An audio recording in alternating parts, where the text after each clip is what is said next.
More D&D stuff everyone gets wrong. So many D&D rules are super obscure and their locations are spread around dozens of books. So this is your one-stop shop for all the weirdest rules people constantly fumble around with. Without any delay, let's get right into it. Dehydration in D&D is a much bigger threat than any supernatural monster. Characters on a long trip need a gallon of water every day to stay hydrated. 2 gallons if it's hot outside. Even drinking as little as half that amount forces a massive constitution save at the risk of a level of exhaustion for every day that this continues. Not only that, but if you already had exhaustion before this check, you get 2 on a failed save. Considering water skin only carries half a gallon of water, these things are gonna run out really fast. And it's only with the help of seasoned explorers and solid preparation that a D&D party can even attempt to travel for days on end. Centaur can climb rocky 90-degree walls because the rules say they can. Yeah, if you're applying any sort of logic to this, then you're breaking the official rules. That's not a good or bad thing, it's just how it is. Centaur can apparently climb up any surface that other races can, but at a movement penalty. And I don't even want to try imagining that. Sure, you can bring up those weird goats that climb walls just for argument's sake, but no. These are horses and their feet aren't the same.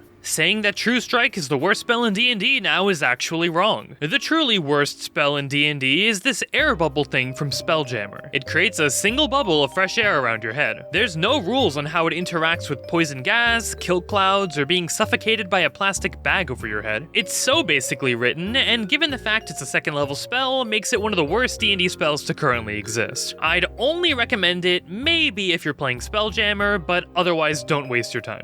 Prayer of Healing is the most incorrectly used spell in the game, and for the simplest reason. As a second level spell, so many noobs learn this magic just because on the surface it heals a ton of HP. And they'd be right, but the thing that everyone overlooks is the casting time of the magic. You need 10 minutes to get this spell off, and if I had a nickel for every time I've seen someone try to cast it as an action, I'd be cashing my coins in for a shiny quarter. Only Archdevils are capable of making contracts with mortals for wish spells. Yeah, no other type of devil can do it. In the case of official D&D 5e modules, the only devils capable of giving you an easy wish is either Zariel, or Belle if she somehow gets murdered early enough in the campaign. The Peasant Railgun doesn't work even in a pure D&D context. Passing an item to a few thousand peasants down a line would make it move super quickly, sure, but D&D doesn't have rules that increase item damage as things get passed around like this, because the game only ever assumed you'd be trying to pass an item over to a single different player. Challenge rating is not a perfect system for measuring the challenge of encounters. If you throw 100 goblins into a room with a level 5 wizard, 90% of them are gonna get caught in the radius of a fireball and die turn 1. On the opposite end, plopping a single giant against a full party of 5 will have the thing get comboed into oblivion. Action economy is super important in a fight, and the last thing you want is the monster getting stunned for 10 turns while your players slowly whittle its kneecaps into oblivion. So if D&D Beyond says your battle is super deadly or an absolute cakewalk, take that with a grain of salt and carefully pay attention to what your player characters are capable of taking down. But let's pause for a minute because I made this D&D book I'm always obligated to tell you about. This chonker contains 80 plus pages of content with custom art on nearly every page. It's the perfect gift for players of D&D, fans of anime, or both. Each page covers content that perfectly blends anime-related characters, items, and concepts into D&D in an organic way, making it easy for players to play with anime stuff they enjoy without worrying about balancing issues. You can act now and use code ANIME5E at checkout for 10% off your entire order at blamesimple.com. But with that said, let's get right back to the video.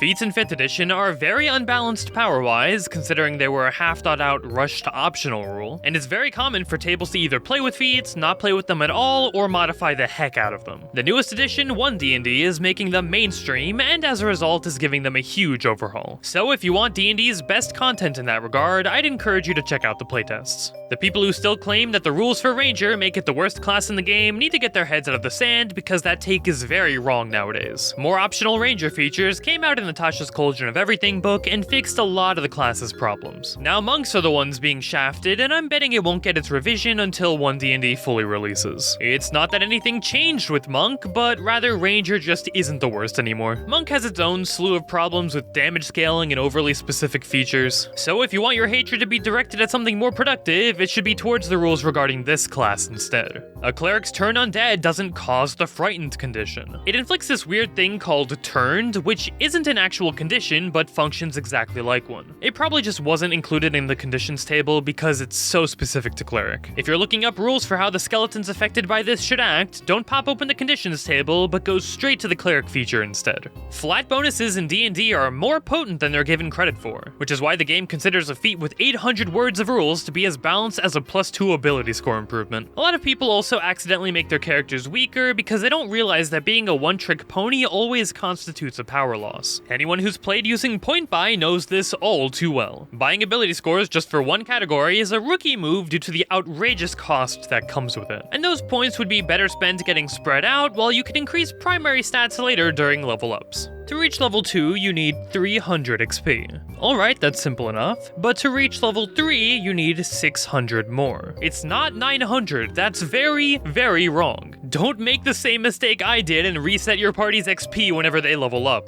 That'd be as if they got enough experience to reach level 20 like 4 times over. Tools actually have well-documented abilities in the PHP, and you don't always need to make up ways to get value from them. I know a ton of people that get tool and game proficiencies just to never use them. Finding weaknesses in stone structures, identifying poisons in your food, repairing tears in clothing, these are all cool abilities that make carrying these tools around super worth it. When a creature runs out of breath or begins to choke, it can survive a number of rounds equal to its Constitution modifier, with a minimum of 1 round. At the start of its next turn, it drops to 0 hit points, begins to die, and can't regain hit points or be stabilized until it can breathe again. Yup, that means so long as you keep rolling successful death saves, you can stay in a dying, choking state forever. A lot of people just homebrew ways to make suffocation work in D&D, and I swear I've changed up the ways I run it in my games at least 5 or 6 times before. Considering the official rules on it, maybe that was a good choice. An optional rule for tying knots lets the player make a sleight of hand check using intelligence. The total for that roll is the DC to untie the knot with another intelligence sleight of hand check or acrobatics. A bunch of pointless weapons have special properties when used in underwater combat. For instance, every weapon except daggers, javelins, short swords, spears, and tridents suffer disadvantage when used fully submerged in H2O. Pointy stick weapons can also be thrown through the water without penalties, while many of the most optimized weapons in the game suffer. After a long rest, you get half your hit dice back, not all of them.